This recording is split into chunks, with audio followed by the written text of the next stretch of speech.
நிறைய பேருக்கு இந்த டவுட் இருந்துக்கிட்டே இருக்குங்க. கமெண்ட்ஸ்லயும் கேட்டுட்டே இருந்தீங்க. சர்க்கரை நோய் இருக்கக்கூடியவங்க எடுக்க வேண்டிய உணவில இந்த கஞ்சி மாதிரி ஏதாவது ஈஸியா டைஜஷன் ஆகுற மாதிரி இருக்கா? டாக்டர் நான் காலையில ரொம்ப சீக்கிரமா கிளம்ப வேண்டியிருக்கு.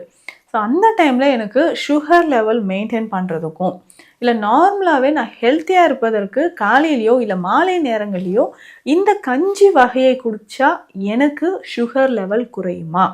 இந்த மூலிகைகளை வைத்து நம்ம வந்து எப்படி ஒரு கஞ்சியை ரெடி பண்றது? இந்த கஞ்சி குடிக்கிறதுனால நமக்கு சுகர் லெவல் குறையுமா? நிறைய பேர் சொல்வீங்க எனக்கு வந்து சுகர் வந்ததுக்கு அப்புறம் வெயிட் கெயின் ஆயிடுச்சுங்க.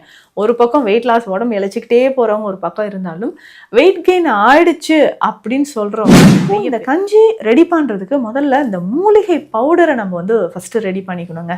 இதுல என்னென்ன மூலிகைகள் சேர்த்து இந்த பவுடரை நம்ம ரெடி பண்ண போறோம்? பொதுவாகவே பார்த்தீங்கன்னா இந்த போன் டென்சிட்டி குறையிறது, ஜாயிண்ட் பெயின் இருக்கிறது, ஸோ நடக்கும்போதே எனக்கு வந்து மூட்டுக்கள் அதிகமான வலி இருக்குது அப்படின்னா அதை சரி செய்யறதுக்கு உங்களுக்கு இந்த கஞ்சி வகை ரொம்ப ரொம்ப யூஸ்ஃபுல்லாக இருக்கும்.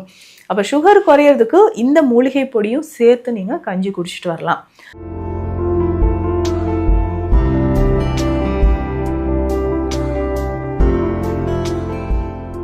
வணக்கம், நான் டாக்டர் நித்யா, சித்தா ஃபிசிஷியன். நிறைய பேருக்கு இந்த டவுட் இருந்துக்கிட்டே இருக்குங்க. கமெண்ட்ஸ்லையும் கேட்டுகிட்டே இருந்தீங்க. சர்க்கரை நோய் இருக்கக்கூடியவங்க எடுக்க வேண்டிய உணவில் இந்த கஞ்சி மாதிரி ஏதாவது ஈஸியாக டைஜஷன் ஆகிற மாதிரி இருக்கா? டாக்டர் நான் காலையில் ரொம்ப சீக்கிரமாக கிளம்ப வேண்டியிருக்கு. ஸோ அந்த டைமில் எனக்கு சுகர் லெவல் மெயின்டைன் பண்ணுறதுக்கும், இல்லை நார்மலாகவே நான் ஹெல்த்தியாக இருப்பதற்கு காலையிலையோ இல்லை மாலை நேரங்கள்லையோ இந்த கஞ்சி வகையை குடித்தா எனக்கு சுகர் லெவல் குறையுமா அப்படின்னு கேட்டிங்கன்னா நிச்சயமாக உங்களுக்கு சுகர் லெவல் குறையும்.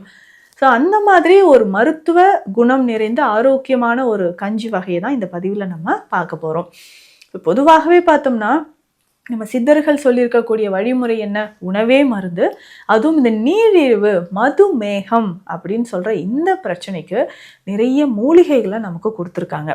அதில் சில மூலிகைகள் பார்த்தோம்னா நெல்லிக்காய் ரொம்ப சிறந்தது, நாவல் கொட்டை ரொம்ப ரொம்ப சிறந்தது, வெந்தயம் ரொம்ப சிறந்தது. பொதுவாக இது எல்லாமே நல்ல ஒரு துவர்ப்பு, கசப்பு நிறைந்த சுவை இருக்கக்கூடிய மூலிகைகள் தான். இந்த மூலிகைகளை வைத்து நம்ம வந்து எப்படி ஒரு கஞ்சியை ரெடி பண்ணுறது? இந்த கஞ்சி குடிக்கிறதுனால நமக்கு சுகர் லெவல் குறையுமா? நிறைய பேர் சொல்வீங்க எனக்கு வந்து சுகர் வந்ததுக்கப்புறம் வெயிட் கெயின் ஆயிடுச்சுங்க. ஒரு பக்கம் வெயிட் லாஸ் உடம்பு இழைச்சிக்கிட்டே போகிறவங்க ஒரு பக்கம் இருந்தாலும் வெயிட் கெயின் ஆயிடுச்சு அப்படின்னு சொல்கிறவங்க நிறைய பேர். அப்போ கால்களில் ஒரு மதமதப்பு இருக்குது, கால் எரிச்சல், கால் பாத எரிச்சல், நர்வ்ஸ் வந்து ரொம்ப வீக்காக இருக்குது அப்படின்னு சொல்கிறோன்னு வச்சுக்கோங்க. அது சரியாகிறதுக்கு நல்ல ஒரு ஹெல்த்தியாக ஒரு கஞ்சி வகை தான் இந்த பதிவில் நம்ம பார்க்க போகிறோம்.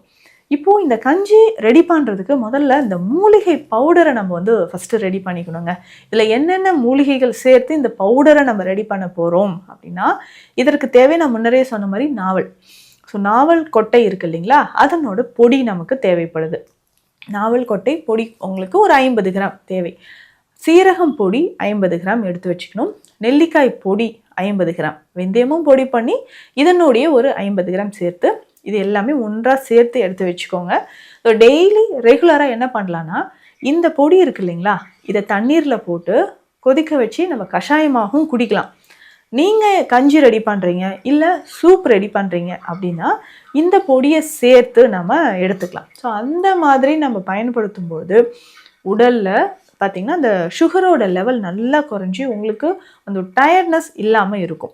இப்போது நம்ம ஒரு மில்லட் சேர்ந்து சிறு தானியங்கள் சேர்த்த ஒரு சாமை, குதிரைவாளி இது ரெண்டுமே சேர்த்து கூட நம்ம வந்து ஒரு கஞ்சியாக ரெடி பண்ணலாம். ஸோ இதில் நம்ம என்ன வெஜிடபிள்ஸ் சேர்க்குறோமோ அதை நம்ம சேர்த்துக்கலாம். ஸோ வெஜிடபிள்ஸ் வந்து சின்ன சின்னதாக கட் பண்ணி எடுத்துகிட்டு இந்த வெஜிடபிள்ஸ் சேர்த்து இந்த கஞ்சியும் அதனோட சேர்த்து, ஸோ கஞ்சியும் அதனோட சேர்த்து நம்ம தண்ணீர் விட்டு நல்லா பாயில் பண்ணிவிட்டு கஞ்சி ரெடியான பிறகு லேசான சூடு இருக்கும்போது இதில் கொஞ்சம் தேங்காய் பாலும் சேர்த்துக்கோங்க. ஏன்னா சுகர் இருக்கிற நிறைய பேருக்கு அல்சர் பிரச்சனை இருக்கும், வயிறு எரிச்சல் இருக்கும், கால் பாத எரிச்சல் இருக்கும். ஸோ இந்த மாதிரி பிரச்சனைகள் உங்களுக்கு இருந்ததுன்னா அது சரியாகிறதுக்கு தேங்காய் பால் ரொம்ப சிறந்தது. சர்க்கரை நோயாளிகள் தேங்காய் சாப்பிடலாமா, இந்த டவுட்டும் நிறைய பேருக்கு இருக்கும். நிச்சயமாக சாப்பிடலாம், கொஞ்சமாக எடுத்துக்கோங்க, நிறைய வேண்டாம். ஒரு நாளைக்கு ஒரு 2 பீஸ் அளவுக்கு எடுத்துக்கலாம். அதுவே நீங்கள் தேங்காய் பால் எடுத்திங்கன்னா ஒரு 50 ml அளவுக்கு எடுத்து இந்த கஞ்சியில் சேர்த்துட்டு நம்ம ரெடி பண்ணி வச்சுருக்கோம் இல்லைங்களா, இந்த பவுடரும் இந்த கஞ்சியோட ஒரு 1/2 டீஸ்பூன் அளவுக்கு சேர்த்துக்கோங்க. ஸோ இதை டெய்லி ரெகுலராக காலையில் நம்ம எடுத்துக்கிட்டே வரலாம். ஸோ இதனால் பார்த்தோம்னா அது நம்ம வரகோ இல்லை குதிரைவாளியோ இதில் சேர்த்துருக்கலாம்.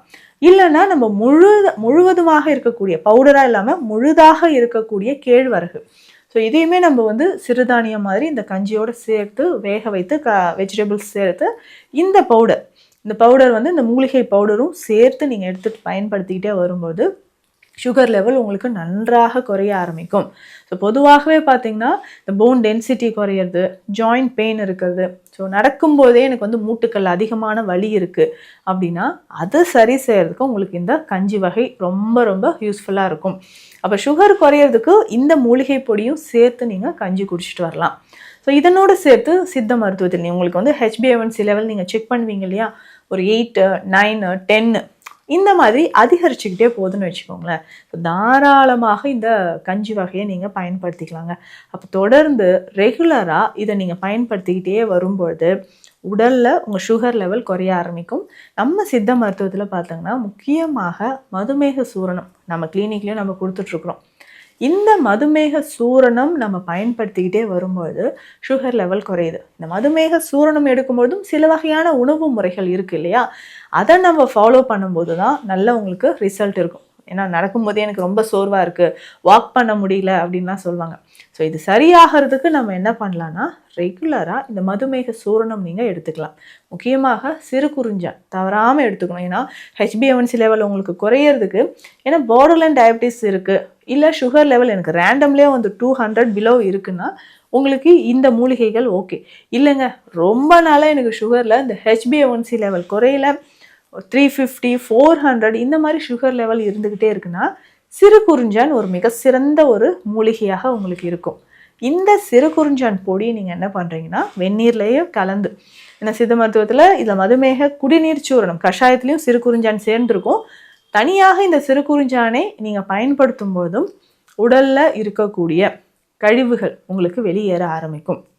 நம்ம சுகர் லெவல்னால நமக்கு கால் பாதை எரிச்சல் இருக்கிறது, நிறைய பேருக்கு டயபெட்டிஸ் அல்சர் இருக்குது, அடிக்கடி யூரின் இன்கான்டினன்ஸ் இருக்கும். தும்மனாவோ இருமுனாவோ எனக்கு வந்து யூரின் லீக் ஆகுது, யூரின் அர்ஜென்சி நிறைய இருக்குது அப்படின்னு சொன்னீங்கன்னா அந்த பிளாடர் மசில்ஸை ஸ்ட்ரென்தன் பண்ணுறதுக்கும் இந்த சிறு குறிஞ்சான் உங்களுக்கு பயன்படுது. அப்போ ரெகுலராக இந்த சிறு குறிஞ்சானை காலை இரவு 2 வேளையும் நீங்கள் பயன்படுத்திக்கிட்டே வரணும். இப்போ சுகர் லெவல் குறையிறதுக்கு இந்த சிறு குறிஞ்சான் மிக சிறந்த ஒரு மூலிகையாக இருக்கும். அதே மாதிரி இப்போ நான் சொன்ன இந்த கஞ்சி வகையை நீங்கள் ஃபாலோ பண்ணிக்கிட்டே வாங்களேன். ஸோ சுகர் லெவல் உங்களுக்கு நல்லா குறைஞ்சி ஆரோக்கியமாக இருக்கும். ஸோ இதில் எந்த வகையான சிறுதானியங்களும் நீ சேர்த்துக்கலாம். திணை ஒரு நாள் சேர்த்துக்கலாம், சாமி ஒரு நாள், இல்லைனா நீங்கள் கருப்பு கவுனி அரிசியை சின்ன சின்ன குருணை மாதிரியும் எடுத்து வச்சுட்டு நீங்கள் இந்த கஞ்சியை பயன்படுத்தலாம். மறக்காமல் இந்த மூலிகை சூரண பொடியும் இதனோட சேர்த்து பயன்படுத்துங்க. சுகர் லெவல் உங்களுக்கு நல்லாவே குறையும். ஸோ இந்த பதிவு உங்களுக்கு யூஸ்ஃபுல்லாக இருக்கும்னு நினைக்கிறேன். சித்த மருத்துவம் தொடர்பான மருத்துவ ஆலோசனைகளுக்கு ஸ்க்ரீனில் இருக்கிற நம்பருக்கு காண்டாக்ட் பண்ணுங்கள். நன்றி.